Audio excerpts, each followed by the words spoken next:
дуруд бинандаои азиз, умедворам ки хубу хуш ҳастен ва ин барномаро интизорам будед.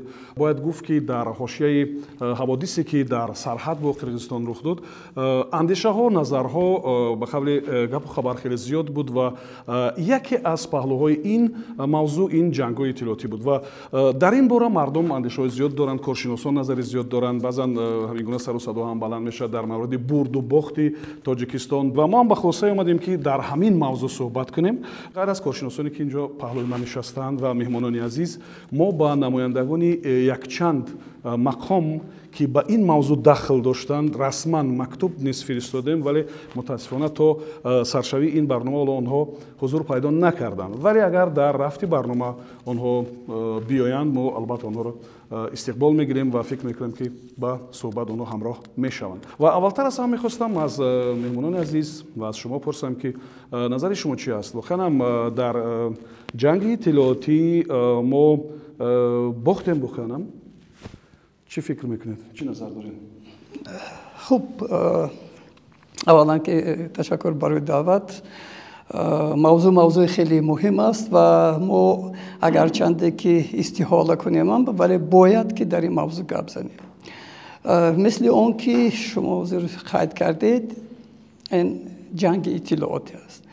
جنگ در کدام شکلی که نباشد و جنگ است و قاعده های خودش دارد و اگر که اون قاعده های کسی رعایت نکند حتما که با باخت دچار می شود. و اون چیزی که ما در طول این چند وقت آخر در همون شب و روز حادثه های ننگین و بعد از اونم مشاهده کرده ایستاده ایم، جانب همسایه های ما راستی خیلی به این موضوع تیاری سخت دیده بودند و واقعا هم از روی یک همون نقشه معین کار کرده بودند و ما باید اعتراف کنیم که در این محاربه ما 100% بای دادیم.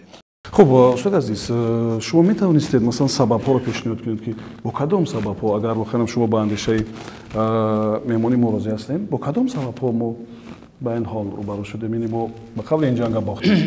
تشکر. درود همکسبای عزیز.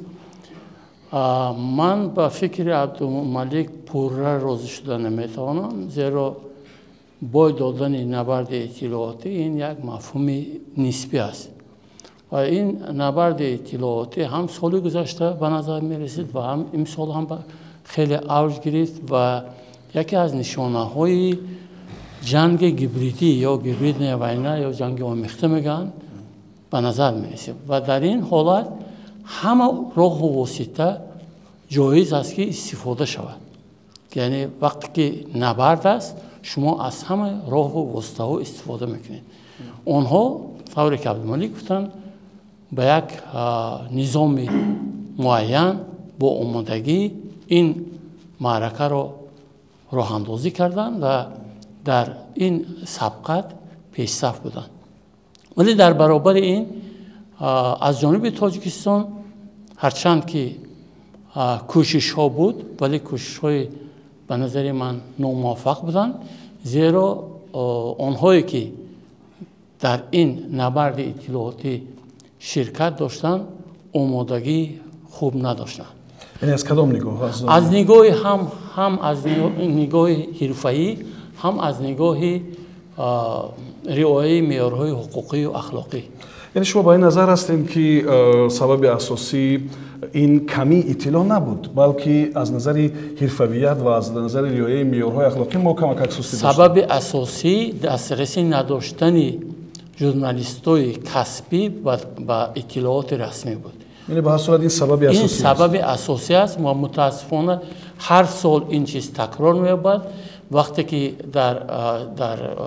در سرحد، در مرز یا که در این یا منطقه جمهوری وضعیت متشنج می‌گردد، متاسفانه مسئولین وزارت اداره داخلدار درهای خود را اونچنان سخت میبندند که نه از در آمده میشن نه از سریزه. خب استاد عزیز اینجا یک معنی دیگر هم هست. بعضی‌ها به این نظر هستند که هر قدر اطلاع کم باشد همون قدر هنگامه و توطئه کمتر میشود. شما به این نظر این موقع من به این نظر راضی شده نمیتونم. موقع اشخاص رسمی هستند که گویا زیاد بودن اطلاعات درباره ماجرا در جامعه یک ناتنجی به عمل میبرد، ولی من گمان میکنم که اگر مردم از اصل واقعه آگاه باشند آنها با میشمیش و با خبرهای دروغ باور نمیکنند. متاسفانه واقعیت دیگر است. وقتی که محدودیت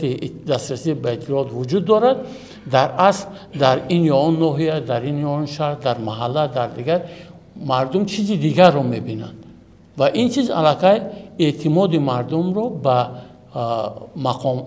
مقامات حفظ حقوق و حکومت کاهش میده. خب رستم شما میخوام با صحبت همراه شوین. نظر شما چی است؟ نقشی که کم رنگ بود، نقش مقامات که باید معلومات زیاد در اختیار مردم میگذاشتند به واسطه روزنامه‌نگاران، یا نقش خود روزنامه‌نگاران اینجا بی‌رنگ‌تر بود؟ ببینید در اینجا سر اول تشکر برای دعوت. یک مسئله هست. من باز میخوام یک چیزی همچون شهروند وقتی من توقع دارم، خواهش دارم که باید اون حادثه هایی که در کشور من میشه یا در جهان باید پوشش اطلاعاتی داشته باشد. و ببینید حالا شما صحبت کردید از جنگ اطلاعاتی و نبرد اطلاعاتی و آیا ما باختیم یا در آنجا پیروز شدیم. اصلا من با اون باوری هستم که ما اصلا واردم نشدیم، نه اینکه باختیم، نه اومدیم. و اون چیزهایی که دیدیم ما کم کم دو چیز بود، یا اطلاعات رسمی مقامات بود، بیشتر مقامات حفظ حقوق که تا اندازه درست است، چون سبک گزارش اطلاع همین است، مثلا فلان واقعه رخ داد، فلان قدر تلفات است، چه است. ولی دیگر در اطراف حتی همین خبرهای رسمی دیگر هیچ یک پوشش اطلاعاتی تقریبا ندید، بجز بعضی از بگیم که رسانه‌های آزاد یا مستقل، یا اینکه بگیم کوشش‌های شهروندان همچون شهروند همچون یک رسانه. و از این رو من میگم که اگر ما مقایسه کنیم با کشور همسایه، آنها واقعا آماده بودند و حتی آمادگی آنها دلالت از اون میدهد که آنها قبلا یک راهکارد رسانه‌ای یا به اصطلاح مدیا استراتژی داشتند. یعنی آنها میدونستند که چی میگویند، کی میگوید، برای کی میگوید، با کدام واسطه ها، از حساب استفاده تصویرها، ساختن تصویرهای مخصوص، بردن مثلا بگیم بعضی خبرهای دروغ، یا اینکه شرح روایت وابسته به طلبات استفاده برندگان گوناگون است. یعنی ببینید برای کاربران داخلی کشور خود آنها یک نمودی مثلا قصه را داشتن، برای بیرونه قصه های گوناگون و وابسته به نیازهای آن. برای بگیم که روسیه روایت پیشنهاد شد که گویا که یعنی جانب تاجیکستان با به اصطلاح غربی کلکتیوی دوست شد و نسبت به آنها یک تجاوز حدود کرد. برای جامعه غربی برعکس تاجیکستان همچون یک دوست و شریک روسیه قلم داده شد. برای بگیم که جهان عالم ترکی به اصطلاح گویا که همین این خطر برای ترک زبان ها از جانب فارسی زبان ها، یعنی برای آنها از روایتی بگیم که برخورد فرهنگ ها و قومیت ها شد. برای عالم اسلامی باز این خیلی، یعنی ببینید آنها این چیز نمیتواند به اصطلاح بدون آمادگی قبلی باشد. یعنی من فکر میکنم از روی اون آمادگی و از اون پوشش اطلاعاتی که آنها کردن که قبل از شروعی بگیم که حالا نیزه‌های مرزی علاقه آمادگی بسیار قوی اطلاعاتی بود و این چیز را متاسفانه ما از جانب خود ندیدیم. و حتی اگر ما بگیم که اینجا یک سنگ به طرف بگیم که بعضی از مقامات رسمی شد، ببینید وقتی که بیانیه خدمات مرزبانی شد، خب معلومات رسمی است، با چگونه معلومات رسمی شما میخواهید؟ شما ببینید در امید خوار خبری خدمات اطلاعاتی مثلا گویم که مرزبانی ما هست، ولی بعدا در اطراف این خبر هیچ کمی نیست. یعنی ببینید حتی اون مقداری به اصطلاح کمی معلومات رسمی که مثلا از جانب وزارت کارهای خارجی یا که مثلا خدمات مرزبانی یا چیزهای دیگر ارشاد میشد، بگیم کارکردی دوباره اون رو من ندیدم.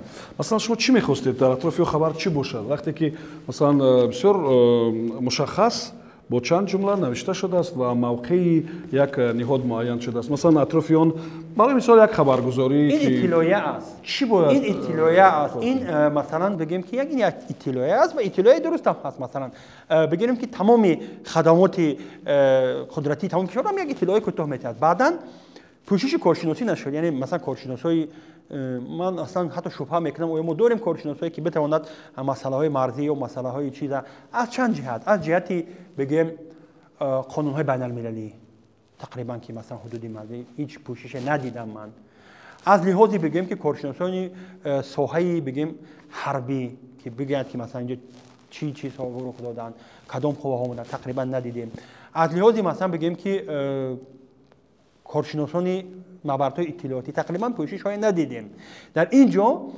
من نمیخوام که تنها بر رسانه ها سنگ بزنم ما بگیم که ما حتی کارشناس های درست هم به طوری بگیم که کافی نداشتیم که روزنامه‌نگار نمیتواند خودش از پیش خودش شرح دهد اون نیاز دارد باز که یک کارشناس یک متخصص ساحه اون اطلاعیه رسمی مخابرات باید شرح دهد و در اینجا اون چیزی که من احساس کردم و من میخوام تا یک اندازه بگم که اینجا هجوم به رسانه‌ها کمتر شود اینجا نرسیدنی کارشناسان حرفه‌ای در همه ساحه‌ها سر گرفته از مثلا بگیم که مسائل مرزی و حربی و حقوق بین الملل تا امنیت اطلاعاتی کمبودی کارشناسان سبب شد که ما نتوانستیم یک پوشش باصفتانه همین واقعه ها را در رسانه ها کشیم.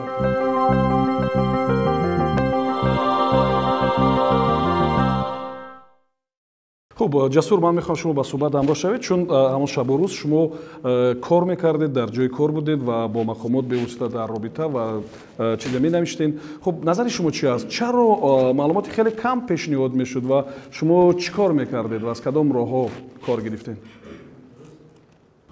درست ما شب و روز در جای کار بسیار با دشواری ها روبرو بودیم راستی گپ طور قید کردن ما نه فقط معلوماتی رسمی نداشتیم ما حتی یک نفر نمیافتیم که در اطراف همین واقعه نظرش گوید این واقعا درست است ما کارشناس هم نداشتیم ما معلوماتی رسمی غیر از همون اطلاعاتی که از جانب خدمات مرزبانی مثلا پیشنهاد میشد همون هم مدتی پس از چند ساعت مثلا 3-4 ساعت پس یک مرتبه در امید خبر چاپ میشد دیگر هیچ اطلاع نداشتیم عموما ما بیشتر کوشش کردیم همون شب و روز تکیه کنیم با منبع ها با سرچشمه هایی که خودمون در منطقه های داغ در سرحد داشتیم ما با آنها کوشش کردیم تکیه کنیم اما اینجا یک مسئله دیگر برمی آید که ما معلومات زیاد از آنها دسترس میکردیم اما ما همه اون معلومات رو پیشنهاد خواننده کردن نمیتونیم و هم سنجیدن اون بسیار دشوار است برای اینکه از اونجا یک ساکنی مثلا جماعت وروخ برای مثال میگیریم با ما یک معلومات میتید ما معلومات میگیریم درباره هجوم درباره کشته شدن چند نفر برای مثال یا زخمی شدن اما اون معلومات رو ما باید از روی قاعده های ژورنالیستیک از روی طلبات میروهای بین المللی ما باید اون رو تصدیق کنیم که واقعا همه گونه بود نبود اما هیچ کس پیدا کردن نمیتونیم هیچ کس نه از وزارت تندرستی نه از کمیته حالات فوق العاده نه از یگان دیگر مقامات دیگر یگان نفر حاضر نمیشود که یک معلومات عادی یک معلومات معلقه دسترس کرده اون رو تصدیق یا اینکه رد کند دلخواه معلومات همون شب روزی که ما میگیریم از مقامات گویا که طوری که استاد گفتن گویا که همون شب روز تمام مقامات ها هم در هم تریزه هم تمام دیوارهایی که داشتن محکم کرده بودن خب از روی خبرها در کشور همسایه ما یک مرکزی تبادل اطلاعات و یک مرکز فعال بود که یک باره با چند زبان این معلومات رو پهن میکردن چرا ما همین گونه یک مرکز نداشتیم و چرا ما مثلا دایره های اطلاعاتی و سرورانی مثلا اینکه سازمان و تشکیلات ژورنالیستی همین گونه پیشنهاد نکردیم که یک مرکز تبادل اطلاع ما هم داشته باشیم که اونجا کارشناسان باشن ژورنالیستان باشن و با چند زبان اونا هم بنویسن خب فکر خیلی خوب ولی قصه سری اون است که ما باید از ҳар ҳодисае ки мешавад таҷриба гирем ва ислоҳ кунем. Он чӣ ки мо чунин як марказ надоштем, ба он маъни аст ки Тоҷикистон аслан тайёр набуд, на ба ҷанги воқеӣ, на ба ҷанги иттилоотӣ. Чун ҳеҷ кас интизор мунтазирам набуд ки чунин як ҳодиса мешавад. ҳамсояҳои мо мисли он ки гуфтем, оно тайёрии пешакӣ дида буданд ва хеле тайёрии хубам дида буданд. анакнун баргардем ба сари он ки оянда чӣ кор кунем. чун ҳарчӣ ки буд гузашт, мо бояд ки аз он дарс гирем, барои худ таҷриба кунем, вале барои оянда мо бояд ки барои худ як чораандешӣ кунем. пеш аз ҳама дар чунин ҳолат зарур аст ки муколама байни мақомоти расмие ки ба ин иттилоот, ба ин корҳо сару кор доранд, бо ҷомеаи журналистӣ, бо ҷомеаи шаҳрвандӣ пайдо шавад. мақомоти мо бояд ки дарк кунанд ки дар чунин ҳолат ҳамкорӣ бо журналистҳо, бахусус бо журналистҳои мустақил, бо расонаҳои мустақил ва ба ғайр аз расонаҳо бо блогерҳо ҳамкорӣ хеле хуб ба роҳ монда шавад. Чун вақте ҳаст, мегӯянд ки вақти ҷангу вақти нанг. То замоне ки масалан ҳамин ҳодисаҳои беруна рух медиҳад ва ҳар як шаҳрванд бояд ки ба майдон бароду барои дифоъ аз хоки худ сарсупурдагӣ кунад, то ин вақт хуб ҳарчӣ ки мешавад ин муносибатҳои дохилӣ аст ва дар муносибатҳои дохилӣ ҳукумат чӣ тасмим мегирад, ин кори вай дар муносибат бо ҷомеаи журналистӣ, бо журналистҳои мустақил, бо блогерон.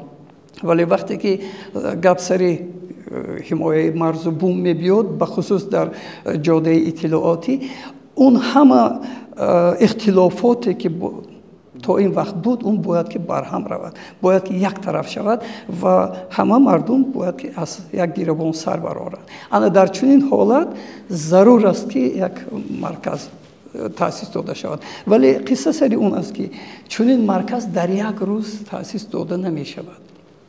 қисса сари он аст ки муколама дар як рӯз сохта намешавад. ин чиз бояд ки рӯз ба рӯз, моҳ ба моҳ, соли дароз таъсис дода шавад ва ҳамин сурат гирад то ин ки такмил ёбад. ва як ваи дигар аст, як нуқтаи дигаре ҳаст ки мо ҳоли танҳо дар бораи расонаҳо гуфта истодаем, дар бораи журналистҳо гуфта истодаем, вале имрӯз фазои иттилоотӣ шояд ки зиёдтар бо дасти блогерон сохта шавад. онҳое ки дар он минтақаҳо ҳастанд, онҳое ки дар он вазъи ҷанг қарор доранд, ҳама чия бо чашми худ мебинанд. як чиз дигар аст устод ки дар ҳоле ки коршиносон мавқеи худро муайян накарданд, коршиносон шояд аз гуфтани ин мавзӯъ истиҳоло мекарданд ё чизе фикр мекарданд, ман фикр намекунам ки блогерони мо тавонанд ки бо як дарки дуруст, масалан бо формулировкаи дуруст, бо як пешниҳоди дуруст зиён нарасонида ба кишвари мо ҳамин мавзӯъро матраҳ кунанд. ман ростӣ ба ин камтар шубҳа дорам. шарт нест ки ваё аз нуқтаи назари сиёсӣ гап зананд. вақте ки ҳамон ҳодисая сабт мекунад ва ба ютуб мепартояд ёки ба шабакаи иҷтимоӣ мепартояд, танҳо ҳамон ҳодиса мана ҳозир ман ин паронд, мана инҷа таркондам, мана ин расми он ки чӣ гуна масҷид таркид, мана ин расми маҷрӯҳе ки вайрам. ҳозир бубинед масалан ҳамон ҳодисаҳое ки дар Украина рух медиҳад. он мошинаи иттилоотие ки Русия дорад дар нисбати вай Украина ҳеҷ чиз аст. вале аз ҳисоби ҳамон блогерон, аз ҳисоби журналистони шаҳрвандӣ вай бурд карда истодааст. хуб, ман мехоҳам ки шумо ба суҳбат ҳамроҳ шавед ва ба саволи ман ҷавоб бидед ки воқеан дар ҳолати рух додани ҳамин ҳодисаҳо шумо бо касе аз журналистони кишвари ҳамсоя дар робита буден ё на? Зеро ки мо бо онҳо ине ки дар семинарҳо, тренингҳо, дар вохӯриҳои дигар фикр мекунем ки шинос шудаем ва буданд ҳолатҳое ки шумо бо онҳо масалан дар робита будед ва назари онҳо чӣ буд? Салом алейкум. Мазарат ман бу забони руси суҳбат мекунам. Марамат метавонем роҳат бо забони руси марам. Я хочу поддержать всех тех, кто уже сказал, и добавить. У нас проблема не только с доступом к информации, у нас другая проблема с доступом в интернет в целом. Вся эта война происходит через использование технологий. И мы здесь тоже проигрываем, потому что мы используем технологии до вот сегодняшнего дня как развлечение больше, наша страна в целом. Хотя мы давно говорим, что это самая массовая вещь, которая сейчас есть в 21 веке, это использование технологий в любой сфере, а особенно информационной войны. И вот это правильное использование технологий, к сожалению, вот точнее показало, как мы это используем. Мы пишем, максимум, что мы сделали, мы пишем комментарии, говорим, что нет, это неправда, и все. А наши оппоненты, скажем так, как уже говорили наши эксперты, да, они создавали каналы. Мы смогли несколько ребят привлечь, например, которые внедрились в эти каналы и мониторили это. Там создавали специальные файлы с именами наших активистов, чтобы была массовая атака на их аккаунты, в том числе на аккаунт Рустама. Да, мы достали эти списки. У нас есть эти списки наших активистов, 23 человека. У нас есть списки нескольких информационных агентств, которые должны были и подверглись DDoS-атакам. Это все было списками распространено через телеграм-каналы, через другие способы использования технологий. И мы попытались, где-то что-то успешно получилось. Мы, например, вот просто писать комментарии этого недостаточно. Мы обратились в одну организацию, которая занимается защитой таких действий. Они связались официально с Фейсбуком, и мы попросили вот эти, и мы передали им эти списки наших активистов, передали списки информационных агентств, и они как бы на тот момент где-то успешно, где-то не очень попытались и исправить ситуацию. И сейчас они находятся в тесном контакте с этими ребятами, с информационными агентствами нашими, которые подверглись атаками. И они сейчас их проводят с ними работу, профилактику, как избежать этих атак, что нужно для этого сделать. То есть использование технологий, вот видите, в такой момент, конечно, мы все не успели, нас мало, да, мы не знаем. Это нужно делать, вот, когда мы говорим, что технологии должны для развития быть, из детского сада начинаться, а не запрещать использование телефонов в университетах и школах, потому что это все можно регулировать. Оттуда идет проблема наша, потому что мы не знаем, как работать с технологиями. Мы думаем, что только можно посылать фотографии и там писать что-то такое развлекательного характера. Но для развития почему-то очень слабо, в том числе из-за дороговизны интернета и очень плохого качества интернета. Это все тоже вот в совокупности приводит к тому, что мы абсолютно не знали, что делать, и в этом пространстве просто вот смотрели, как наши соседи действуют массово на 3-4 языках. Была группа, которая пишет только на английском, пишет на русском. Вот как вот сегодня рассказывали, кто что делает, это все было распределено уже заранее. Нам нужно это сделать, и поэтому культура использования технологий в данный момент тоже важна. Конечно, наравне с тем, что сегодня говорили. Бехтарин, ташаккур мегӯям. Хуб, Марамат, бед давал Искандар. Куто назаратун?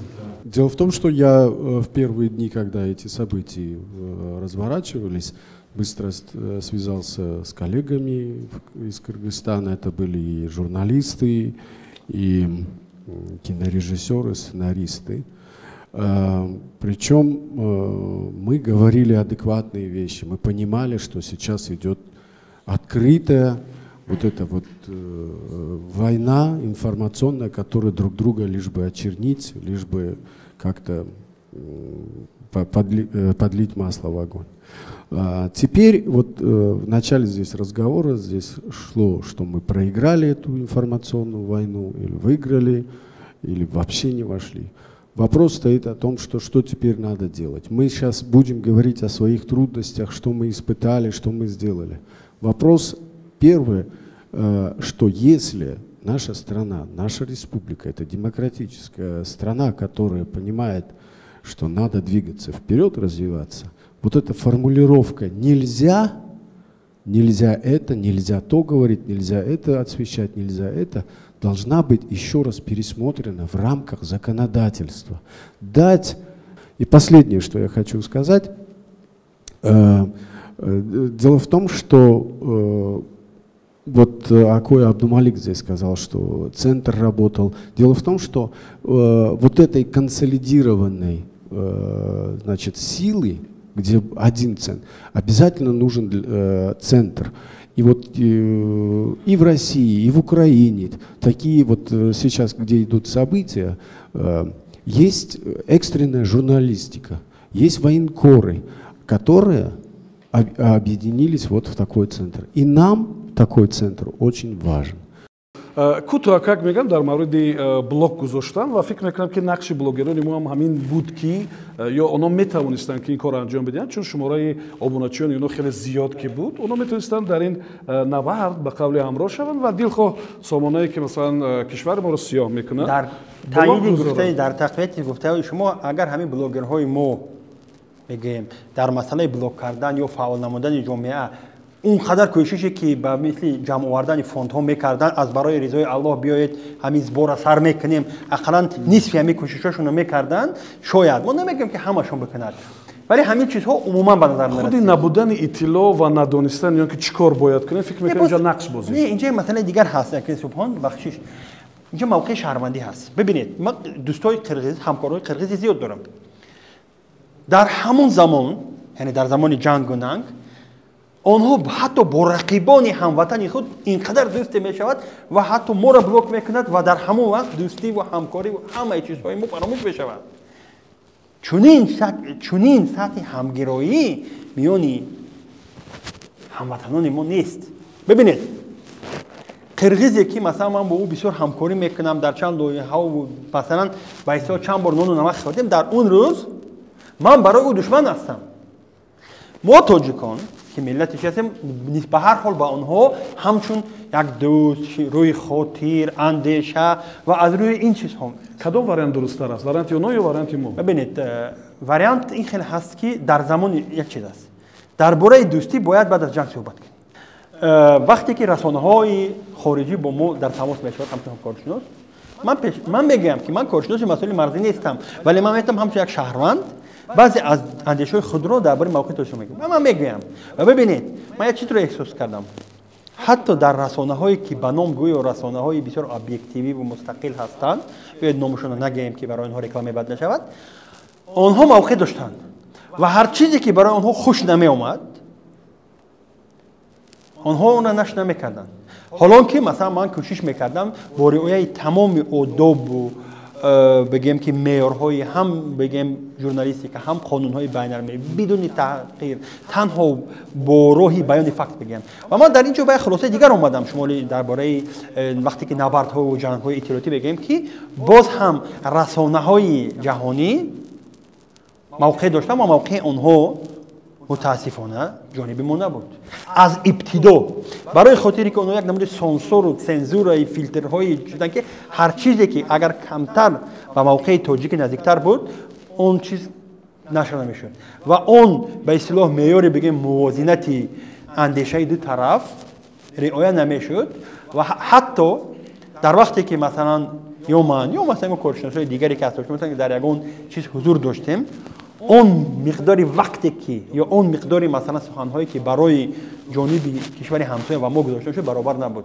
از این چیزا ما باید بگیم چرا فقط مثلا در سطح داخلی بگیم که در سطح بیرونی هم خارجی هم ببینیم که آنها موفق شدن آنها توانستن که برای خود همپیمان و جانبدار پیدا کنند و در این مثلا ما نتوانستیم چرا دو سبب هست به نظر من یکم ما در سطحی بگیم که همکاری رسانه‌های ما در سطح بین‌المللی با رسانه‌های سطح جهانی نسبت به کشور همسایه خیلی پست هستند و دوم مثلا اینکه ما کارشناس یا روزنامه‌نگارانی که دانندگان زبان داند و بتواند با این رسانه‌ها با اون زبان همکاری کنند خیلی کم داریم و این دو سبب به فکر من یکی از عوامل اساسی است امامعلی بیاد شما رو گوش بکنیم مرحمت من در گفته‌های اکای رستم تماما نظر دیگر دارم در اینجا میدانی که جنگ اطلاعاتی را پیش می‌برد عموما نمی‌دانست که با چی اصول با рақибаш мубориза кунад намедонистанд. Якумаш вақте ки майдони ҷанги қирғизоро медиден, оно мо як пост мегузоштем, дар таи як пост пайдо мешид 50 та қирғизе ки моро блок мекард, менавист, дашном мекард, ҳар чиз менавист ки мо раҳгум мезадем чикор кунем. Аммо аз мо чӣ кор мекард?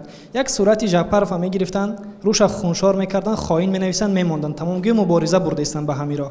Аз мо масалан дар ин давра ман ҳатто видеое ки чӣ гуна ба саҳифаҳои онҳо жалб равон мекард, ман видеоша сабт кардам, дар шабакаи худам мондам ки мардум бибинед ки ба чӣ роҳ мекунед.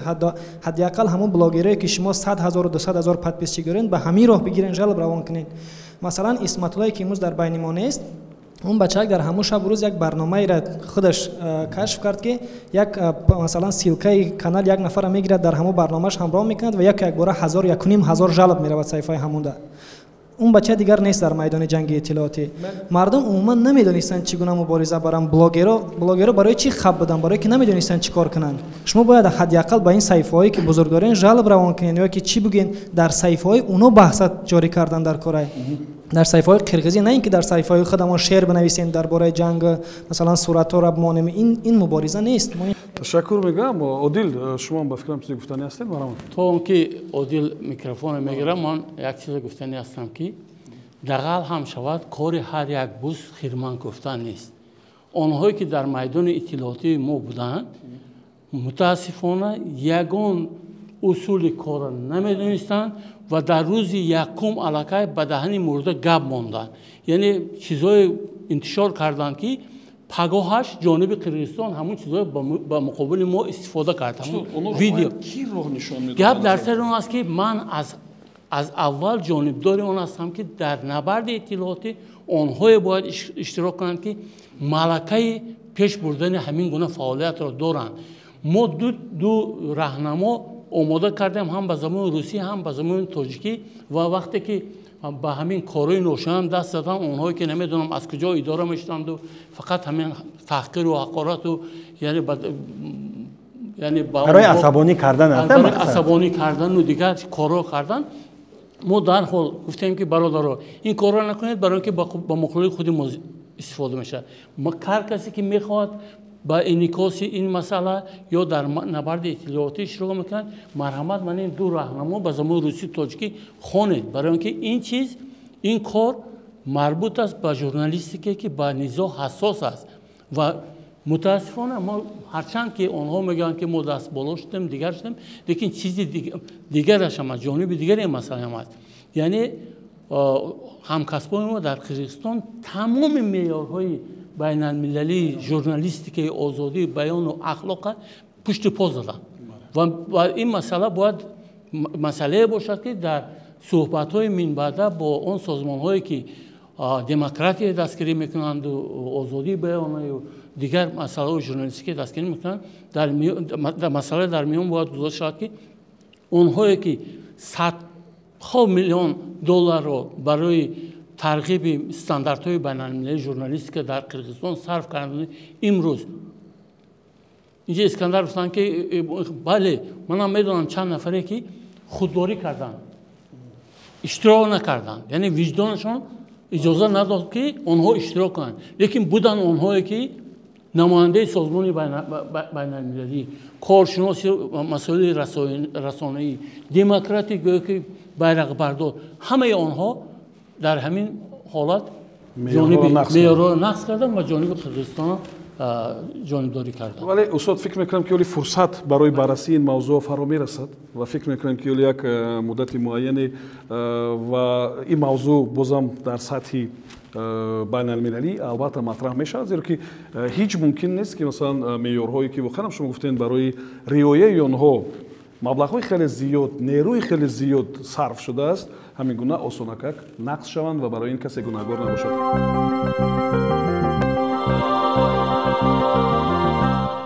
عادل مرحمت. در دوام بحث ها اول سلام یک مسئله که در هم این سیوم قضیه مرزی هست که من به واسطه شرکت داشتم. من در قضیه رمضان سال گذشته رفته بودم به واسطه، در روزهای جنگ در همون مرز بودم، در روزهای قضیه همون خونین. گپ در سر اون که در مسئله مرکزی که قرغیزها تشکیل کردن گپ رفت. من در همون سال گذشته با قرغیزها در رابطه بودیم. واقعا یک شتاب مثل شتاب یک چیز داشته، یک مرکز داشتن که اطلاعات دست اول میرفت به اون مرکز و با چند زبان کارکرد شده پخش میشد به تمام جمهوری. دیگر اینکه وقتی که جانب قرغیزستان برای مذاکره میبیاید، همراه همون جانب دولتی یک گروه کلان ژورنالیستای می آوردند. جانب تاجیکستان به یگان نفر ژورنالیست میرفت. ما کوشش کردیم که حتی با همون گفتگو رویم، در اونجا حتی ما اجازه ندادن. اونها خیلی به این مسئله تیاری دیگه بودن که با چند زبان اینفورماسیون پخش میکردن. بعد از اون هم قضیه شدگی من آمدم حواد نوشته بودم که اقلا از امکانیت های بودگی استفاده کردن در کار، چون که در نبرد اطلاعاتی باید ژورنالیستی کسبی اشتراک کنند، متخصص اشتراک کنند. این از سبب نبودن متخصص بعد همون صورت سران کشور همسایه به شکل دیو کردن و حقارت کردن و شعرهای تحقیرآمیز نوشتن، این به ضرر ما انجام می‌یابد همش. برای همین من در وقت نوشته بودم که پیشنهاد کرده بودم که اقلا از پتانسیل بودگی استفاده شود. ما داریم چند گازیته دولتی که روسی هست، رسانه‌های دولتی ما هر یک تش بخشی زبان‌های خارجی دارد. در همین شب روز چرا یک حالت اضطراری تشکیل کرده، یک مرکز تشکیل کرده؟ این خیلی دشوار نیست که گازیته های دولتی از حساب انداز مردم فعالیت میکنند. برای همین وقتی که همین حالت پیش آمد، باید مقامات یک شتاب، یک مرکز تشکیل میکرد که اقلا اطلاعات دست اول کارکرد میشد و به زبانهای مختلف اقلا اطلاعات به شکل کسبی پیشنهاد میشد. مقامات تاجیکستان در هر سطحی نباشد، از همکاری کردن با وسایل اخبار عامه همه وقت خودش دور میگیرد و تا زمانی که مقامات کشور سخت ضرور و مهم بودن همکاری با او درک نکنند، اگر ما در یگان جنگ اطلاعاتی پیروز نخواهیم شد. برای همین در این شب روزها باید که از پیش باید که ما آماده میشدیم، ولی متاسفانه این چیز نشد. در ادامه اون چی که پروین بانو گفتند، مسئله تکنولوژی ها، یک وای هست، یک مفهوم هست با نام ایزی رقمی یا цифровой след. من برای چی بازم در اولم پیشنهاد کردم و باز هم پیشنهاد میکنم که همون بلوگران یا اینکه ژورنالیستان شهروندی ببینید که همون حادثه‌ای که رخ داد، رسانه‌های ما یا که رسانه‌های رسمی ما خبر دادند که شروع شده بود همون هجوم جانب قرغیزستان ساعت 5:40. ولی اطلاع درباره آن که همین خیلی حادثه شد ساعت 7:44 از ما برآمد اطلاعش. قرغیزها ساعت 7 خبر دادند که جانب تاجیکستان هجوم کرد. تمام دنیا خبر اونها گرفت همچون خبری واقعی. برای چی؟ برای آنکه این چیز پیشتر اطلاع شد. من برای چی میگویم که ما باید که استفاده کنیم؟ اگر یک نفر بگذار که وای بلوگر نه، بگذار که وای ژورنالیست نه، لیکن یک نفری که همون چیز به شبکه‌های اجتماعی به دسترسی دارد، همون حادثه شد و خبر داد که ساعت 5:40 و یکم هجومشان کرده، ساعت 6 و خبر داد که در فلان منطقه یک تیر کفید یا که یک سناریاد کفید. تمام این می شود علاقه ایزی رقمی، این می شود اساس برای تمام باقی مانده اثبات کردن آن که کی شروع کرد. در همون مقامات رسمی ما، در مقامات قدرتی ما باید حتما متخصصای بسیار خوب باشند که استفاده همین خریطه های کیهانی یا که رسم های کیهانی از عهدهش برآمده توانند. اگر نمی توانند، اگر ندارند، بگذار که من پروین بانو حاضر است که همین چه یاد دهد اونا بعد. мо ҳозир ҳастем ки ҳамин чи онҳо ёд диҳем ки гӯем ки ӯ мардум мана ин кнопкаи меҷуқӣ мана ин тугмачаи меҷуқӣ мана ин нишон метиҳад мана инҷо соаташа муайян мекунад ҳамин чиза бояд ки кунем. خب من در صحبت ما رضا هم هست، رضا بهرامزاد و هم موضوعی که شما مطرح کردید و هم از نقطه نظری که شما اونجا زندگی میکنید اونجا بسیار آشنا هستید، خوب آشنا هستید با وضعیت. نظر شما چی است؟ چرا مردم قدر فعال نبودن طوری که استاد گفتن همون لحظه ها را ثبت نکردند و نگذاشتند و عموما شما موقع جامعه شهروندی را مردم یادی را چه خیلی ارزیابی میکنید؟ سبب اینجا در آن است که وقتی که جنگ ناگهان شروع شد مردم حتی فرصت نیافتند که خانه‌هایشان را ترک کنند و به همون پادوال‌ها یا اینکه تهخانه‌ها وارد شدند و از خوف و خطر همون تیر و سناریادها ایمن شدند. آنها حالت و گوییم یک وضعیتی ثبت کردن را نداشتند در حالی که مثلا یک نفر نزدیکشان تیر خورده است، در حالی که خانهشان فرو رفته است یا اینکه یک حالت اضطراری است که در آن حالت مردم عادی نمیتواند که همه کارش را ماند و جانش را در خطر گذاشته مثلا ثبت کند.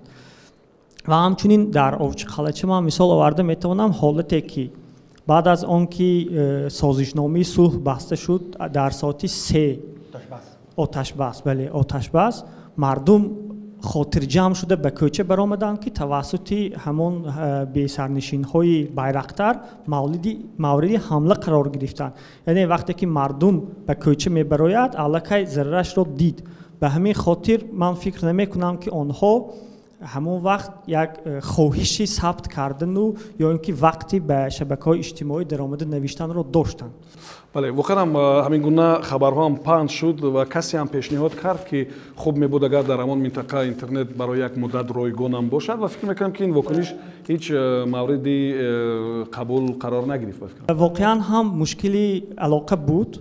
من بعد از همین حادثه ها به اوچ خلچه رفتم، با مردم واخوردم، ثبت کردم، بعضی خانه های ویران شده رو نوار گرفتم، ولی برای به فیسبوک گذاشتن یک نواری که خاطرش همگی 10 مگابایت است، حدودی نیم ساعت شما باید انتظار شوید و بعضا می رود باز اثر می پرتاید، شما نمی توانید همون اطلاعات را همون نوار را سری وقت در شبکه اجتماعی جایگیر کنید. خیلی که استاد گفتند وقتی که برای یک نوار 30 دقیقه صرف می شود در جنگ اطلاعاتی هر یک ثانیه مهم است. این 30 دقیقه البته باختی ما می شود. من یک خواهش دارم. از بس که سبب جمع آمدن ما اویدی همین مسئله گفتگوی کشاد و آرام و یک به تفصیل بردن است. یک خواهش دارم که از متخصصان، از تشکیلات هایی که با وسایل اخبار عامه کار میکنند و تشکیلات های وسایل اخبار عامه از کارشناسا یک مکتوبی مخصوص تشکیل کرده به حکومت جمهوری تاجیکستان نوشته شود که برای ما انا همین چگونه همین حادثه های آخری سرحد قرقیزستان و تاجیکستان یک سبب هست که متحدیت یک مرکزی باشد و چخیلی که من در پیش گفتم که سمینار و ترینینگ ها برای که متخصصان درست کامل و آنهایی که چی از تکنولوژی ها استفاده کرده میتوانند، چی از آن که معلومات رو درست برده رسانده میتوانند، ترینینگ ها و همین مرکز جاری کرده شود. سلامت باشین. در مورد اکای نبی جان، شما در مورد بیاید نظری کارشناسانه گوییم. اینجا کارشناسای ما به این خلاصه آمدن که خب یعنی که در این نبرد نفرانی که حرفه‌ای هستند، آماده هستند باید اشتراک کنند و من میدونم که در صحیفه که شما روبری میکنین اصلا نقطه نظری کارشناسانه خیلی زیاد با 2 زبان نشر میشود و در این فاصله شما چی نشر کردید و دایره های ژورنالیستی که مثلا از این حوادث آگاه بودن چی مواد براتون پیشنهاد میکردن و آیا پیشنهاد میکردن چیزی که نشر کنید؟ Я тоже буду говорить на русском. Во-первых, мне интересно происхождение слова «информационная война». Да? То есть эти конфликты у нас длятся больше десятилетия, да? Лет 12-15 уже. У нас постоянно стычки есть. Но до сих пор, до прошлого года, термин «информационная война» не звучал вообще. То есть мы во всех этих конфликтах всегда запаздывали с информацией. Запаздывали из-за госструктур, которые как минимум 2-3 дня задерживали любую информацию.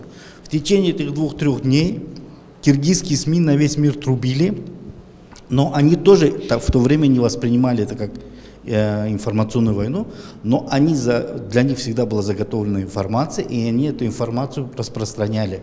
Тогда, говорю, наши киргизские коллеги, враждебных каких-то публикаций не было, но сам подход со стороны госчиновников Киргизии, он был немного агрессивный. Они всегда обвиняли таджикскую сторону в нарушении чего-то там, да, или в начале конфликта. При этом мы молчали. Когда обращались к нашим чиновникам, наши чиновники говорили: давайте не будем портить отношения, давайте подождите. Да, вот, и вот эта задержка, постоянная задержка, она как бы засела в самих журналистах, что все равно информацию не дадут. В этом году мы уже сами не знаем, делать, не делать, как-то говорить или нет. Единственный, кто был достоверный источник, это Шахноза Кумилзода, да? Которую мы использовали, ее ролик, и там что-то еще было, не помню. И как эксперт и аналитик сильный, и человек, который живет на месте, да, всегда имеет доступ к достоверной информации, это Нигматулло Мирсаидов. То есть, по сути, скуднейшая, опять-таки, информация, да, нет инициативы. Я понимаю, почему нет инициативы. Сейчас вот Руслан сказал, что мы на эту войну не пришли, а как на нее идти? То есть мы, во-первых, мы не хотим воспринимать это как войну. Мы прежде всего хотим воспринимать как профессиональную работу журналиста, который хочет освещать объективно события, объективно ситуацию. Но при этом даже вот эта объективность, она как-то у нас сильно ограниченная. И не знаешь, к кому обращаться, как получать, как с ней работать. Все время у нас 1000 препонов, как бы чего не вышло. При этом вы здесь правильно многие заметили, что вторая сторона, киргизская сторона, наплевала на все стандарты журналистики, наплевала на все человеческие нормы, и в нас видела просто врагов. Вести с ним диалог мы пытались несколько раз там говорить цивилизованно, но тут сразу мат-перемат, там какие-то наезды дешевые, и я не скажу, что там... Причем от совершенно адекватных и вроде интеллигентных людей. Да, одно дело, когда есть какие-то фейки, которые прыгают, наезжают, да, это одно. Но есть вот люди, которые вроде кажутся, я смотрел вот, действительно директор Интерньюса, да, там был, руководитель каких-то фондов, какой-то МПО по толерантности. Я говорю, у вас организация, вы толерантны. Где ваша толерантность, если вы руководите организацией? Просто я вот скажу вам, когда мы, кинематографисты Кыргызстана и Таджикистана, с друг другом общались во время этих событий, мы натыкались на очень нехорошую информацию, на некрасивые картинки, на фотографии очень. И вы знаете, один мой коллега из Кыргызстана, он сказал, вот что делают деньги. И все это делается, деньги, они были проплачены. Вот Козьма Прутков что сказал? Зрите в корень. Этим ребятам с кыргызской стороны проплаченный Искандар. Все. Я сказал, хорошо.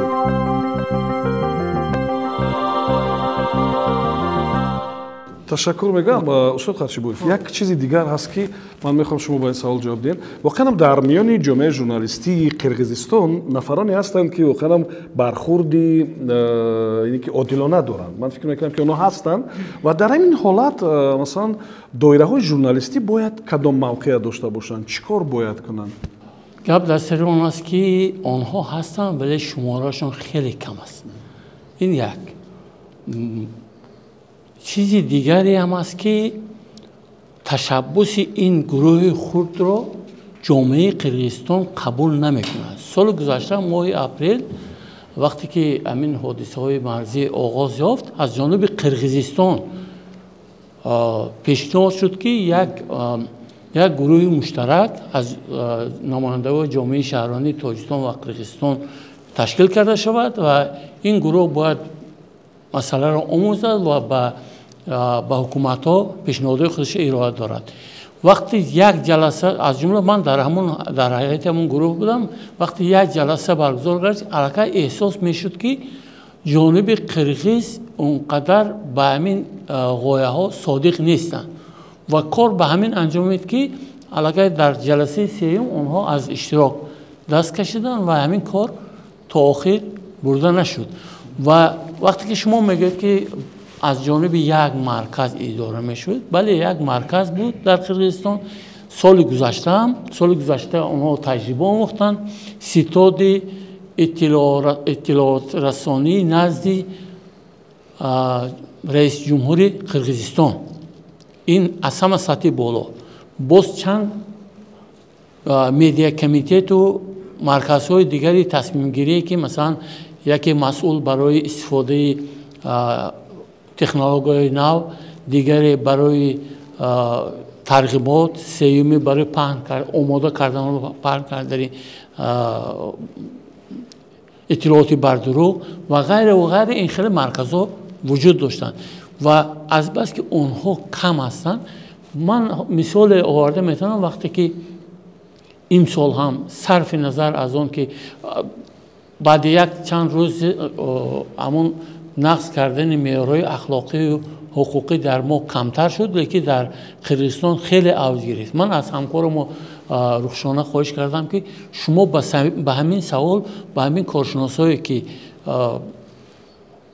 یعنی بی‌طرف نیستند و یعنی حرفه‌ای هستند و همین وضع میتونن شرح دهند مراجعت کنید که برای چی اینها پره از معیارهای اخلاقی و حقوقی دست کشیدند. با 3 نفر در تماس شد آنها از شرح دادن این قضیه خودداری کردند. خب چیز دیگر هم میخوام که شما جواب بدین به این سوال. واقعا هم نوشتن شعرهای زیاد، گذاشتن عکسهای زیاد، گذاشتن نمیدونم کدام نوشته های دیگر یگان نقش بازی کرد در همین گیرودار. مرحمت میتونین جواب.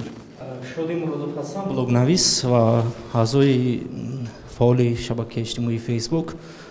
замоне ки ҳамин ҳодисаҳо шурӯъ шуданд аслан мо ки аз қоидаҳои тартиботи қабулшудаи меъёрҳои ахлоқии журналистика ки бехабар ҳастем бисёртар такя мекунем ба манбаъҳои расмӣ ва ҳар чизе ки аз мақомот расман гуфта мешавад.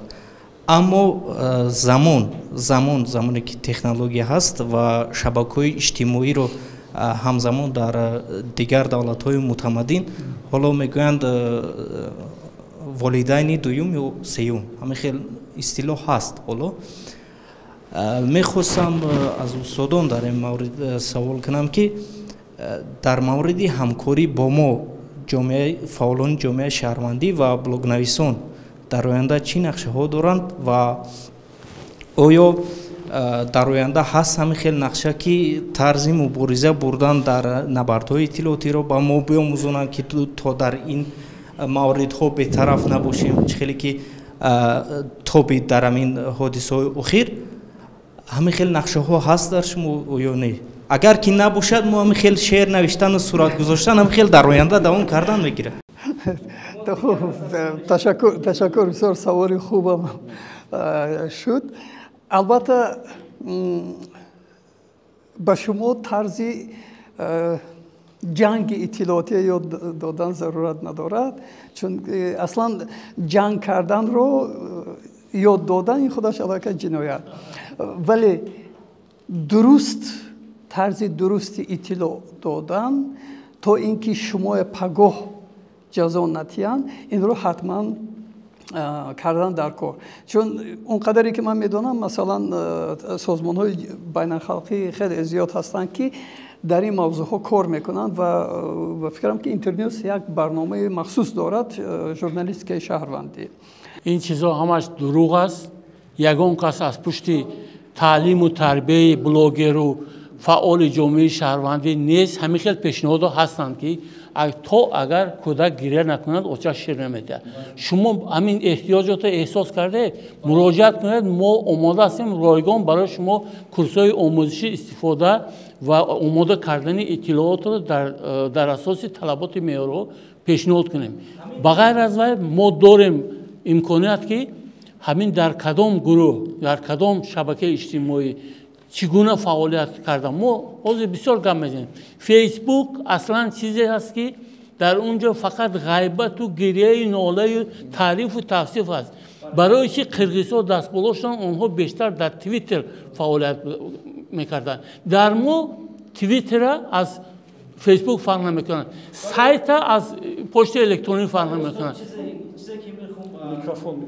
خب بسیار میخواهیم که آنهایی که میخوان که در حقیقت در همین سمت ملکه خودشون سیقل دهند ما آماده هستیم.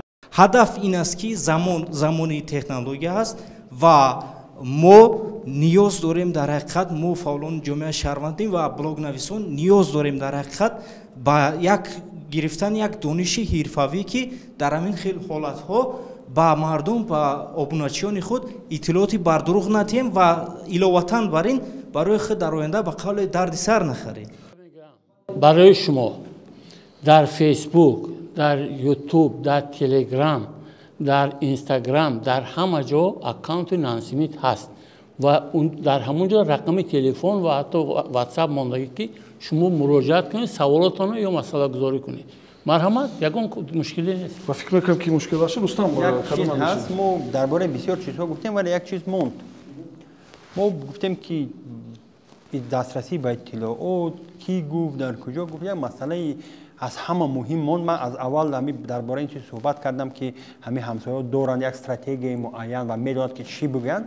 ما محتوا کانتنتی مواد ما بیاید یک چیز بگیم. خب اون دسترسی که بسیار ضعیف بود. بغیر از شعر، خب شعر برای کی است؟ برای استفاده برندگان داخلی. قرقیز نه تاجیکی میدوند نه بشری ما کار دارد.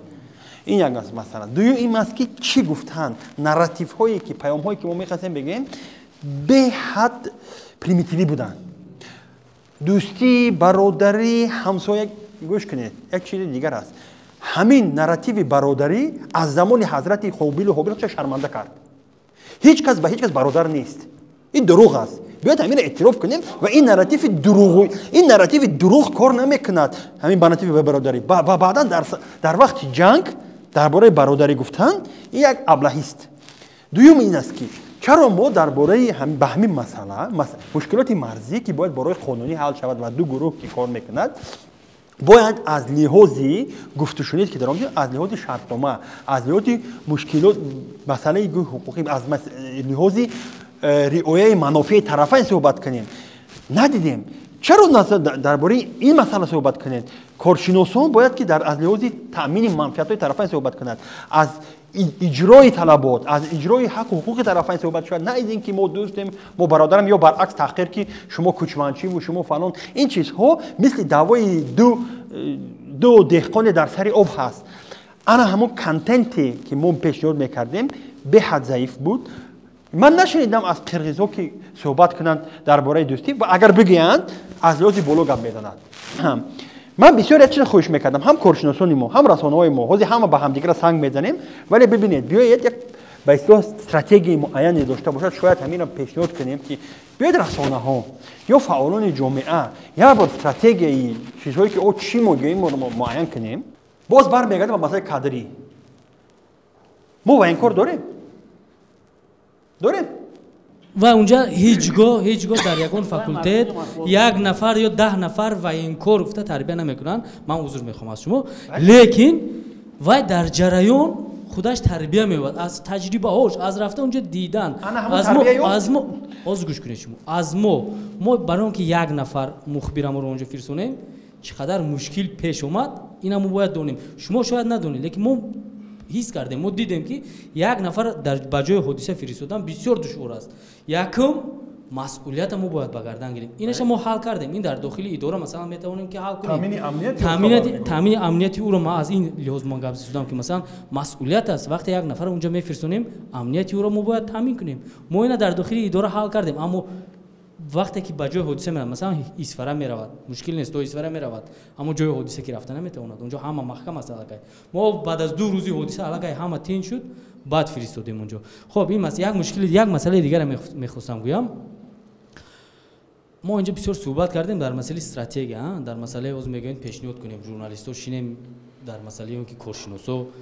خب اگر خطا نکنم یک روز پس از همین واقعه ها بود یا دوم روزی همین واقعه بود دوم روزش بودن در گژک ملاقاتی راهبران یا به قول الیت ژورنالیستیک تاجیک در اونجا برگزار گردید. تا جایی که من خبر دارم در اونجا هم از نمایندگان مقامات یگان نفر نبودند به فکر من خبر دارم که نبودند. این یک دوم در همینجا همون نشستیم یگان نفر نماینده مقامات نیست. این مسئله که ما هر چیزی که اینجا میگوییم به اشتراک مقامات دولتی صفر است. اگر که آنها نباشند، اگر که آنها به حرف ما گوش نکنند، بگذار همه حرف ما رو گوش نکنند، یا حداقل نمایندگان رسانه‌های دولتی در اینجا حضور نداشته باشند، هر چیزی که ما میگیم نول است. من یک چیز دیگر میگم، در مسئله تشکیل مرکز، اونجا در مسئله مبلغ هم صحبت شد. یک مسئله دیگر این که همون شب روز من شخصا خودم چندین نفر ژورنالیست میدونستم که آماده بودند و حتی کار کردند به پاداش. اگر همین گونه یک مرکز ما داریم، زمینه داریم، در کتابخانه ملی داریم، در دیگر جاها زمینه داریم، ما زمینه تکنیکی مهم نه، مشکل نیست تشکیل کردن. ما اگر همین گونه یک مرکز تشکیل کنیم از جانب ژورنالیست‌ها، من از جانب دیگر کارشناس و مقامات حرف زدن نمیتونم، من از نام اون ژورنالیستایی که مثلا نمایندگی میکنم صحبت کردن میتونم که هستن ژورنالیستانی که به پاداش به یگانچی میتوانند روند در همونجا شینند شب و روز، مثل که قرقیزا کردن 3 بس و نوبتداری کردن. ژورنالیستای تاجیک هم میتونن این کارو کرده، اما به همکاری با مقامات این کار نمیشود. همه کارشناسا در یگان مقامات کار میکنند. استاد دانشگاه، کارمند اینستیتوت، کارمند مرکز تحقیقات استراتژی و بیچاره سپارش گرفته که به اجازه راهبرش یک کلمه گپ زدنش ممکن نه. بعد از آنی که همه حادثه میشد، ما همه خیلی تجربه، حادثه تمام میشد، بعد استادای دانشگاه، سیاست شناسا، بعد مقاله های علمی 40 صفحه 50 صفحه برآورده روی خط ادبیات بعد فصل پژر خاکستر.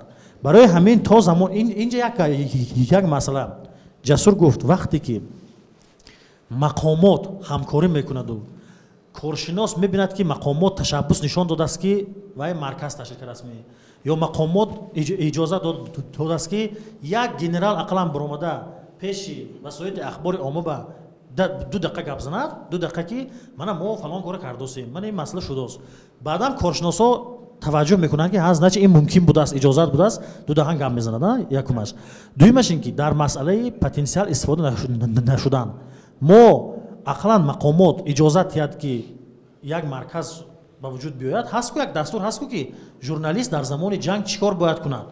همین دستور باید که در دستی همین بیان باشد که مثلا مقامات حفظ حقوق، وزارت مدافعه، قشنهای سرحدی، امنیت، همین گونه چیزا هم باید دانند که مثلا در زمان حالت‌های اضطراری، در زمان مناقشه‌های مرزی، در زمان جنگ با ژورنالیست‌ها چه خیلی مناسبت کردن در کار، با وسایل اخبار عامه چگونه همکاری برای ماندن در کار که و منفعت ما حمایت کند. برای همین تا زمانی که مقامات قطع وسایل اخبار عامه همکاری نمی‌کنند، همون ستاره زکال که زمان شوروی که گویا حادثه اگر گویا شرطی و مقدار ضرر گویا مقدار فافتگی گویا اگر این گویا که مردم به هراس افتونده آدمای پیگام بلا گرفتار میکند، تا اگر همین گپ گم نشود، تا زمانی که مقامات به واسطه با وسایل اخبار عامه همکار نمیکند، ما به یگان چیز نائل نمیشیم. اینجا شته بحث کردن به فایده انجام مییابد. یعنی تا اگر حکومت تاجیکستان اراده سیاسی نداشته باشد که ما باید آمادگی داشته باشیم برای حفظ حقوق و منفعت‌های دولت و ملت، همین مرکز لازم است یک سیاست مشخصی انعکاس مثلا مسائل حساس نوبسته از اون که در مرز میشد در این یا این اون منطقه، تا این خیلی سیاست مشخص نکنن 10 سال دیگر ما همینجا صحبت کنیم یگان پیشروی نمیشه. خب بیننده عزیز، امیدوارم که یک صحبت بسیار خوبم بود و نظرهای گوناگون پیشنهاد شدن. راستی ما انتظار بودیم بعد نوشتن مکتوبی رسمی با مقامات که نمایندگان مقامات هم در این محفل اشتراک میکنن، ولی متاسفانه اونها اشتراک نداشتن و هم خبرنگاری که به‌واسطه در مرز شرکت داشت اینجا چون دربارش صحبت کردیم، شهناز کامیلزاده و هم دعوتی بود و با واخوری دیگر رفتن، متاسفانه که نتونست اینجا بیاد، شاید با اندیشه‌های دیگر از نقطه نظر یک نفری که به‌واسطه در اینی که گرمی این حادثه ها بود شاید بیان میکرد. ولی به هر صورت این فکر میکنم که صحبت آخریمون نیست. خب من تشکر میگم برای مهمانان عزیزی این محفل، تشکر میگم برای شما و واقعا هم سر نقطه های بسیار مهم اینجا قرار گرفتیم. اولتر از همه استفاده تکنولوژی اطلاعاتی با مقصدهایی که به منفعت تاجیکستان است، یعنی نه همچون بازی، نه همچون یک شبکه‌ای سرگرم کنی، بلکه همچون یک واسطه مبارزه و اطلاع. ва баъдтар дар мавриди сифати интернет ҳам гап шуд, баъдтар дар мавриди хуб ҷомеаи шаҳрвандӣ, фаъол будани ҷомеаи шаҳрвандӣ, ҳамчунин дар мавриди хуб ташкили як марказе ки доимӣ амал кунад ва на фақат ба мавзӯи марз бо Қирғизистон, балки ба мавзӯи ҳассоси дигар низ яъне ки дахл кунад ва онҷо доираҳои хабарнигориро ва масъулина муттаҳид кунад. Ва ҳамчунин дар мавриди як стратегияам инҷо сухан шуд ва пешниҳодам шуд ки воқеан ҳам самти ҳаракатро, самти фаъолиятро дар ин роҳ муайян кунад. Иловатан дар мавриди омӯзиши блогерҳо ва доираҳои шаҳрвандӣ ва мавзӯоти дигар ҳам ишораҳо буданд ки фикр мекунам шумо мешунавед, тамошо мекунед ва назари худро зери ин навор менависед. Хуб, агар кадом як ҳарфи дигар ҳаст, кӯтоҳакак мо омода ҳастем бишнавем. Марамат. рӯзноманигорон ва расонаҳо як пешниҳод доштам ки дар замони осоишта як бор ба ҳамон минтақаҳое ки зуд ҳодисаҳои марзӣ рух медиҳанд раванд ва аз ҳамон сарҳад ва аз мушкилот бохабар шаванд ва бисёртар аз надонистани анамун ҷуғрофия, аз надонистани ҷойгиршавии минтақаҳо ҳам наметавонанд як маълумоти дақиқ диҳанд ва ҳамчунин аз таърихи пайдо шудани ҳамун деҳаҳои назди марзӣ, аз ҷумла масалан мақсад ки дар солҳои 1995-96 дар ҳолате ки масалан унҷа сарҳад муайян шудагӣ набуду бояд сохтмон намешуд пайдо шудааст, дар бораи таърихи сохтани ҳамон деҳаҳо, дар бораи таърихи гузаштани заминҳо аз як тараф ба тарафи дигар дар замони осоишта маълумот пайдо кунанд ва ҳамон ҷуғрофияро нағз донанд ки ҳангоми таҳияи матлабҳо бо истифода аз харитаҳо суханашонро асоснок карда тавонанд. Мутаассифона ё журналистон ё фаъолони ҷомеаи шаҳрвандӣ аз ҳисоби надонистани ҳамон ҷуғрофия номи деҳаҳоро нодуруст мегиранд, номи мавзеъҳоро омехта мекунанд. бояд ҳамин чиз сурат гирад. ин мавзӯъ ки хеле доманадор аст, бо як суҳбат ва бо як нишастан ва хуб дар доираи ҳамдигарӣ шояд ки мо натавонем ба он натиҷае ки дил мехоҳад бирасем. Ба ҳар сурат барои шумо самимона изҳори ташаккур мегӯям. Умедворам ки созиши охир воқеан ҳам боиси пойдории доимии сулҳ ва салоҳ хоҳад буд, вале ба ҳар сурат дар ин гуна ҳолатҳо умедворам ки ин як дарс барои мо ва доираҳои журналистӣ хоҳад буд ва ман фикр мекунам ки дар идома робитаи мақомот, доираҳои журналистӣ, ҷомеаи шаҳрвандӣ бозам устувортар мешавад ва ин ҳамагӣ ба манфиати Тоҷикистони азиз равона мешавад. То рости гапи дигар, саломат бошед.